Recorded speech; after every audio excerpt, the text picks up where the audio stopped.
राम राम जी। जय श्री राम। हर हर महादेव। मैं बाबा रामदास और आप देख रहे हैं बाबा की खरी खोटी। एआई इम्पैक्ट समिट बहुत बड़ा एक इवेंट देश में हो रहा है दिल्ली में। आज मैं कहीं पढ़ रहा था 2.5 लाख से ज्यादा तो रजिस्ट्रेशन हुई हैं। 2.5 लाख कंपनियों ने, स्टार्टअप्स ने रजिस्टर किया है।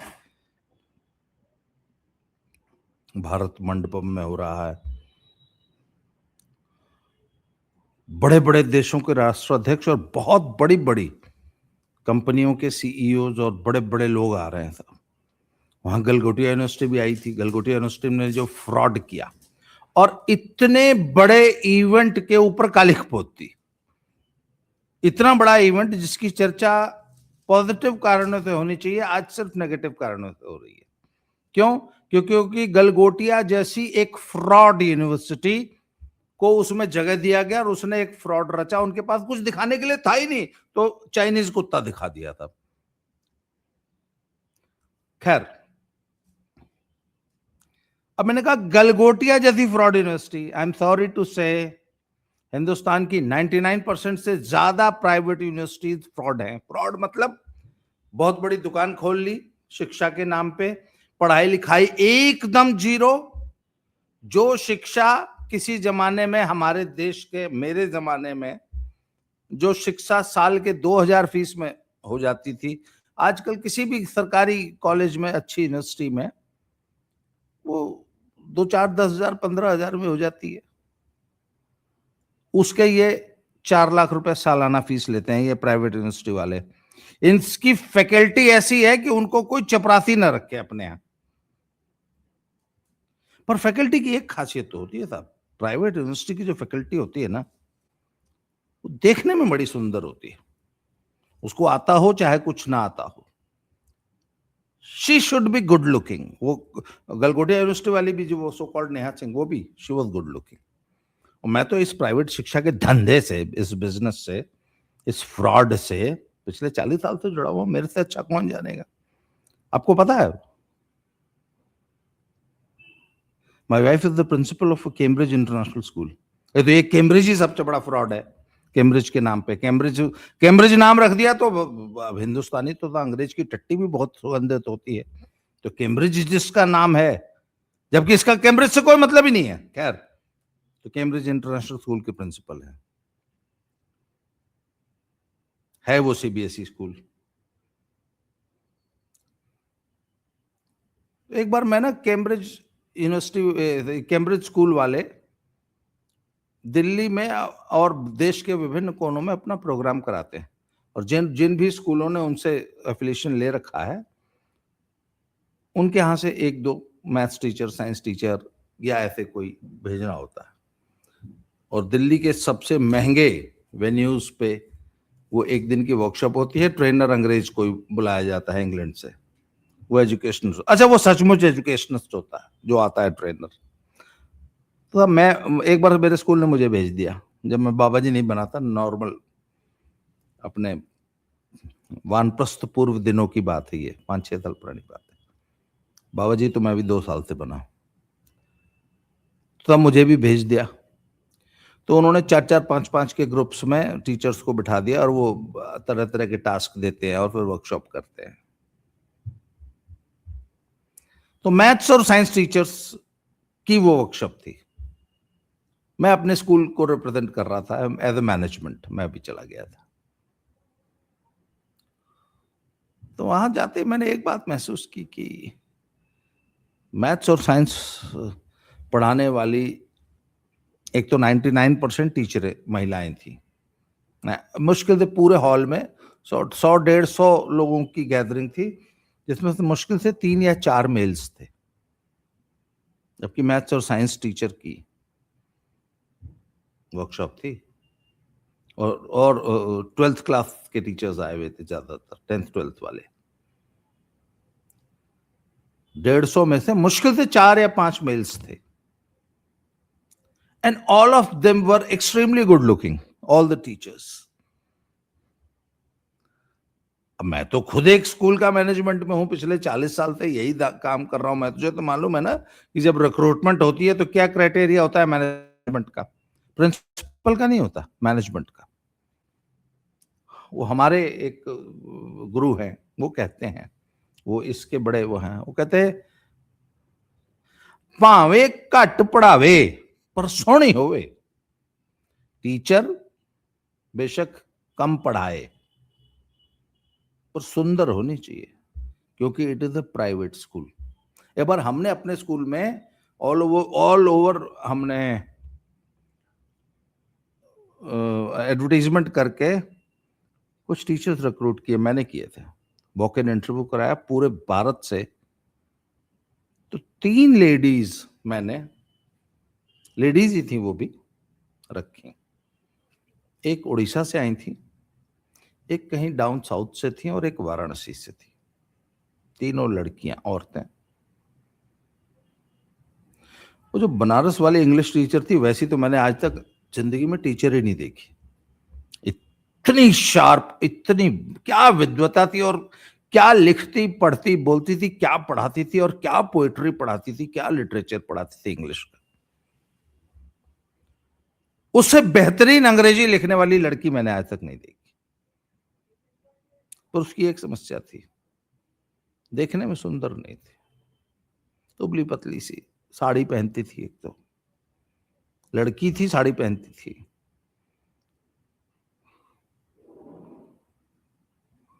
शक्ल से सुंदर नहीं थी। एक उड़ीसा से आई थी, वो हिंदी की टीचर थी, हिंदी साहित्य पढ़ाती थी। वो शक्ल से बेचारी और भी ज्यादा कुरूप थी। तो एक तो मैनेजमेंट को ही पसंद नहीं आई तीनों। मैंने कहा सर उनकी, मैंने कहा बेटे का ब्याह करना है, अब पढ़ाने आ रही है यार। तो उन्होंने कहा जिसने पढ़ना है और जिसने पढ़वाना है उसकी भी तो सोच लो, मैनेजमेंट ने बोला। तो मैंने पूछा कैसे? तो कहते यार एक तो बच्चों को ही पसंद नहीं आएगी, उनको अपनी माँ जैसी सुंदर सोनी सनक्खी चाहिए, पेरेंट्स को पसंद नहीं आएगी।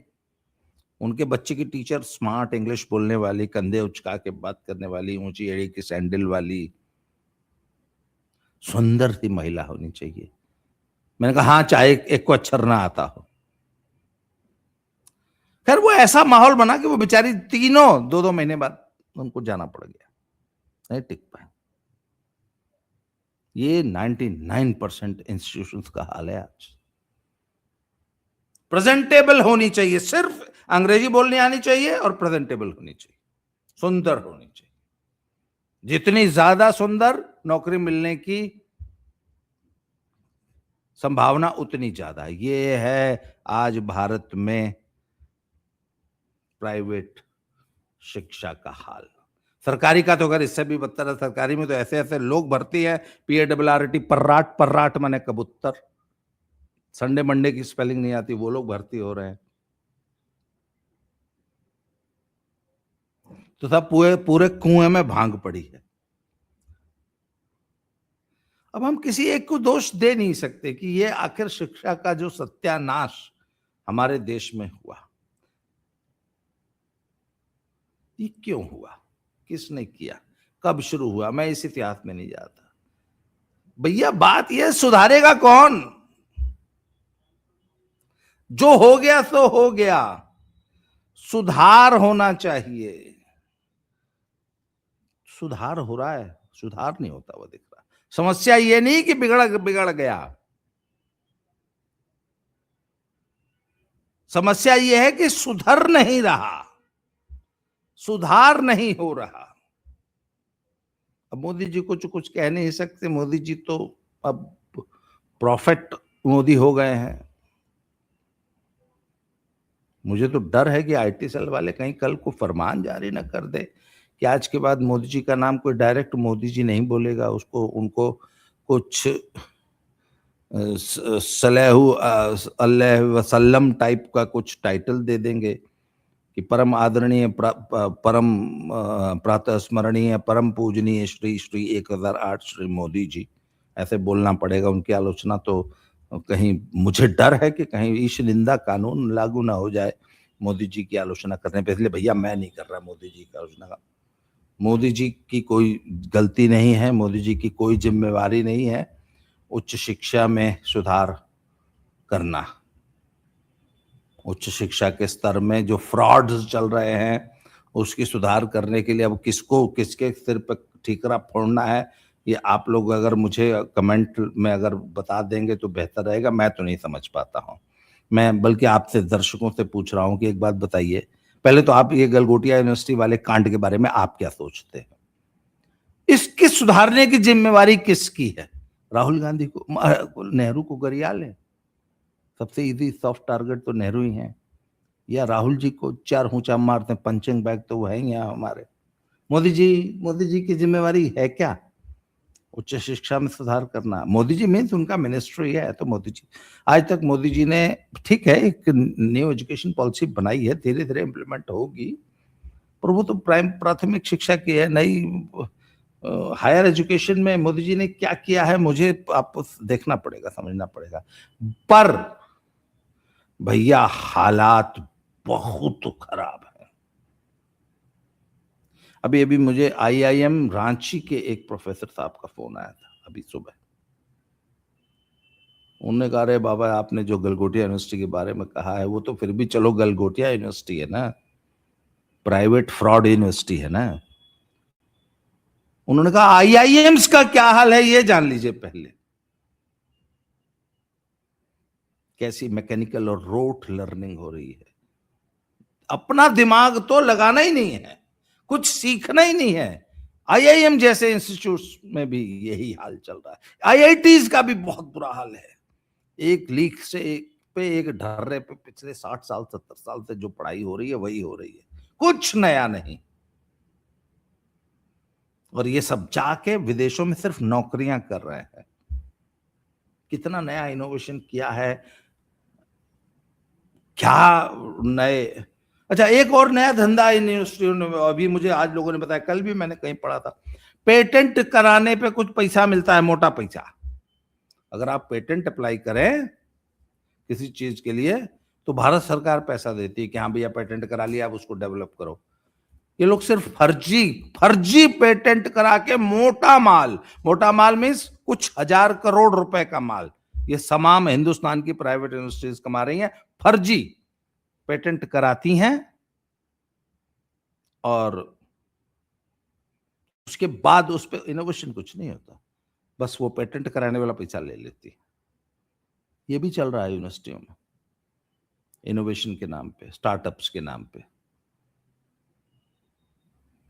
मैं इन यूनिवर्सिटियों का एक बड़ा अच्छा कांड बताऊं, मैं तो पहलवान आदमी हूं तो मैं स्पोर्ट्स के एग्जाम्पल ज्यादा अच्छे देता हूं। पंजाबी यूनिवर्सिटी पटियाला, वहां पे एक डायरेक्टर हुआ राजकुमार शर्मा। उसने अपने वीसी को समझाया कि मैं साहब वो जो सबसे ज्यादा मेडल जीतता है इंटर यूनिवर्सिटीज में, ऑल इंडिया इंटर यूनिवर्सिटी अलग अलग गेम्स की होती है, तो उसमें जो सबसे ज्यादा मेडल जीतता है उसको माका ट्रॉफी मिलती है, मौलाना अब्दुल कलाम आजाद ट्रॉफी। एक तो साले मुझे तो ये समझ में नहीं आता, सॉरी फॉर दिस वर्ड साला, इस पे भी कोई मेरे खिलाफ फतवा न निकाल दे, कि ये मौलाना अब्दुल कलाम आजाद कितने बड़े पहलवान थे कि उनके नाम पे स्पोर्ट्स ट्रॉफी चल रही है। अब इससे अच्छा नेहरू के नाम पे ही रख देते, वो भी खाट कबड्डी के बहुत तगड़े प्लेयर थे। मौलाना अब्दुल कलाम आजाद क्या थे मुझे नहीं, आखिर माँ का ट्रॉफी बोलते हैं। तो राजकुमार शर्मा ने कहा कि जी हम आपको यूनिवर्सिटी में को माँ का ट्रॉफी दिलाएंगे। अब भाई अगर आपकी यूनिवर्सिटी खेलों में मेडल जीतेगी तब तो दिलाएंगे। तो उसने कहा कि कोई बात नहीं, जीतेगी मेडल जीत के लाएंगे, ऐसे थोड़ी नहीं लाएंगे माका ट्रॉफी, ये यूजीसी देती है माका ट्रॉफी, यूनिवर्सिटी ग्रांट्स कमीशन। तो इन्होंने क्या किया, राजकुमार शर्मा ने, मान लो अब कुश्ती की टीम बनानी है, अब अपनी यूनिवर्सिटी में तो एक भी पहलवान नहीं है, तो हिंदुस्तान के जितने अच्छे पहलवान थे हर वजन का एक एक पहलवान अपने यहाँ एडमिशन दिखा दिया, टीम बन गई। उनको सबको 1000 2000 5000 रुपए दे दिए, वो लड़े, यूनिवर्सिटी मेडल ले आए, यूनिवर्सिटी के खाते में मेडल आ गया, रेसलिंग की ट्रॉफी आ गई। फिर वो पहलवान जी अपने घर चले गए, उन्होंने वो एग्जाम दिया ही नहीं, क्योंकि वो तो सिर्फ लड़ने के लिए भर्ती हुए थे यूनिवर्सिटी में, पढ़ने के लिए तो हुए नहीं थे। इस तरह सारी टीमें ऐसे बना ली राजकुमार शर्मा ने। इसके बाद गारंटी होनी चाहिए। तो कुछ गेम्स ऐसी हैं जिनमें यूनिवर्सिटी का कोई स्टैंडर्ड ही नहीं है बाकियों का, जैसे तीरंदाजी, पुराने जमाने में कोई स्टैंडर्ड नहीं था। रोइंग, कयाकिंग, कैनोइंग, ये जो इस टाइप की गेम्स होते हैं, इनका यूनिवर्सिटी में कोई, हाँ, एथलेटिक्स का अच्छा स्टैंडर्ड होता है, रेसलिंग का ठीक ठाक होता है ना, वेट लिफ्टिंग का भी ठीक ठाक होता है, पर इन गेम्स का कोई स्टैंडर्ड नहीं होता। तो इन गेमों की टीम में बना ली, सारे गोल्ड मेडल जीत गए। उसके बाद कुछ फर्जी गेमें शुरू करा दी, पिट्ठू गरम, रस्सी कूदना, गुल्ली डंडा, इनके सबके अंग्रेजी में फैंसी ना। आपको मालूम है ये हमारे पहलवान जी जब थे SGFI के प्रेसिडेंट, तो उन्होंने भी ये फर्जी काम, 150 किस्म की ऐसी स्कूल नशल होती थी पिट्ठू गरम टाइप की,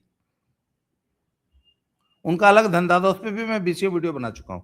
तो इस टाइप की इंटरेस्ट होने लग गई, सारे मेडल जीत के मौका ट्रॉफी ले ली। मौका ट्रॉफी में शायद 20-1 लाख रुपए कैश प्राइज भी मिलता है यूनिवर्सिटी को, नाम होता है।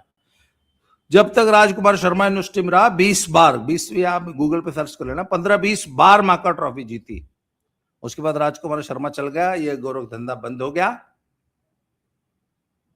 उसके बाद कभी मौका ट्रॉफी नहीं जीती। तो मैंने एक बार RTI भी डाली थी, मैंने कहा आपके जिन खिलाड़ियों ने इंटरनेशनल में मेडल जीते, उनका मुझे फाइनल एग्जाम का रिजल्ट दीजिए। यूनिवर्सिटी ने जवाब ही नहीं दिया मेरा, कहता ये फालतू का सवाल है, ये यूनिवर्सिटी का टाइम खोटा कर रहा है ये आदमी। जबकि असली जवाब देते तो बोलते एक भी लड़का एग्जाम में प्रिपेयर, मैंने पूछा था उनका रोल नंबर दो और उनके मार्कशीट बताओ कितने ने मांगा, पास हुए, फेल हुए, कितने आपके खिलाड़ी, सो कॉल्ड मेडलिस्ट खिलाड़ी, उन्होंने RTI का जवाब ही नहीं दिया। क्योंकि 99% खिलाड़ी ने एग्जाम ही नहीं दिया, फर्जीवाड़ा। और ये फर्जीवाड़ा 1 साल नहीं, मतलब 15 साल तक चलता रहा। अच्छा, UGC को पता ही नहीं चला, आप बताइए। अच्छा, फिर राजकुमार शर्मा रिटायर हो गया यहां से, तो एक चंडीगढ़ यूनिवर्सिटी बनी है, वहां चंडीगढ़ में कहीं प्राइवेट यूनिवर्सिटी, वहां चला गया, वहां इसने यही धंधा शुरू किया, उनको मौका ट्रॉफी दिला दी। फिर 2 साल बाद उसके ऊपर कोई इल्जाम लग गया, किसी कोच ने या लड़की ने लगा दिया, वहां से उसको निकाल दिया। फिर पता नहीं शायद लवली में या कहां चला गया, वहां भी उसने यही धंधा शुरू कर दिया। UGC को पता ही नहीं चला कि ये आदमी यह धंधा कर रहा है। ये है आपके देश में हायर स्टडीज का हाल, आपकी यूनिवर्सिटियों का हाल। मैं बड़ा मजेदार किस्सा सुना के आज का वीडियो खत्म करूंगा। आपको तो मालूम है मैं तो बहुत ऊट पटांग आदमी हूं, मैं तो लिहाज करता ही नहीं किसी का। तो आजमगढ़ का चुनाव हो रहा था, तो मैं वहां 1 महीना रहा चुनाव में। आपको मालूम है मैं चुनाव कवर करने निकल जाता हूँ। आजमगढ़ में मैं 1 महीना रहा, क्योंकि मेरे लिए बड़ा मजेदार चुनाव था। अखिलेश भैया चुनाव लड़ रहे थे, तो वहां पे ना भाजपाई आते थे, हमको यूनिवर्सिटी चाहिए। तो मैंने एक दिन प्राइवेट बातचीत में एकदम भोजपुरिया अंदाज में मैंने कहा, 5-7 लोग बैठे थे, भाजपा कार्यकर्ता नेता टाइप। मैंने कहा अबे तुम ये लोग ये जो यूनिवर्सिटी मांगते हो, काहे यूनिवर्सिटी मांगता है अबे तुम लोग, कहा करेगा तुम लोग यूनिवर्सिटी का? बोला भैया लड़का लोग पढ़ेगा। मैंने कहा अभी कहाँ पढ़ता है तुम लोग? बोला अभी हम लोग पूर्वांचल, वीर बहादुर सिंह पूर्वांचल यूनिवर्सिटी में पढ़ता है। मैंने कहा पूर्वांचल यूनिवर्सिटी का स्टैंडर्ड जानते हो? पूर्वांचल, मैं आपको बता रहा हूँ, पर्सनल एक्सपीरियंस है इसलिए बता रहा हूँ, पूर्वांचल यूनिवर्सिटी में या उत्तर प्रदेश की ऐसी 50 यूनिवर्सिटीज हैं जिनमें आप एडमिशन ले लीजिए और इंग्लिश में आंसर शीट में कुछ भी लिख दीजिए। कुछ भी मतलब क्या होता है? कुछ, जब आपको कुछ भी नहीं लिखना आ रहा तो क्वेश्चन पेपर में एक क्वेश्चन हिंदी में लिखा होता है, फिर इंग्लिश में लिखा होता है, वही क्वेश्चन पेपर वह लिख दीजिए, 10, 12, 15, 20 पन्ना काला कर दीजिए। नहीं तो I am a good boy, I am a good boy, I am a good boy लिख दीजिए। यूनिवर्सिटी आपको 55% नंबर देके पास कर देगी। मैं तो कहता हूं कोई पत्रकार ये स्टिंग ऑपरेशन कर लेता तो बहुत अच्छा रहता कि एडमिशन लो BA MA में, और इस प्रकार कुछ भी उठपटांग उस कॉपी में लिख दो, उसकी वीडियो बना लो, जब रिजल्ट आए तो वो कॉपी की वीडियो और वो रिजल्ट वायरल कर दो। ये इस यूनिवर्सिटी का हाल है। तो मैंने कहा जब ऐसी ही यूनिवर्सिटी बनानी है तुम लोगों को, तुम्हारे पूर्वांचल में ज्यादातर यूनिवर्सिटियां ऐसी ही हैं। मैं central, I am not talking about central universities, I am not talking about BHU, या लखनऊ यूनिवर्सिटी या इलाहाबाद यूनिवर्सिटी, या उनका स्टैंडर्ड बहुत, बीएचयू तो खैर बहुत अच्छा है, पर बाकी यूनिवर्सिटीज का, काशी विद्यापीठ, PARRT, पर्राट, पर्राट माने कबूतर, ये स्टैंडर्ड है इनका। मैंने कहा यही यूनिवर्सिटी खोलना है? अबे इससे अच्छा जिस खेत में खोलोगी, मतलब धान की खेती तो हो रही है, यूनिवर्सिटी मत मांगो, बल्कि मांग करो कि ये जितनी फर्जी यूनिवर्सिटियां इस देश में खुली हैं सबको ढा के यहां वापस धान की खेती, किसान को जमीन वापस करो। इतना बड़ा फ्रॉड है आपका हायर एजुकेशन के नाम पे। अब इसको सुधारेगा कौन? ना ना ना, मोदी जी का नाम नहीं लेना है, खबरदार से, 6 इंच छोटा हो जाओगे। सुधारेगा कौन? ये दर्शक मुझे बताएंगे। क्या मोदी जी से हमें ये अपेक्षा करनी चाहिए? देख लो भैया, अगर जान की सलामती चाहते हो तो मत करो, बाकी भगवान मालिक है। जय श्री राम, हर हर महादेव, वंदे मातरम।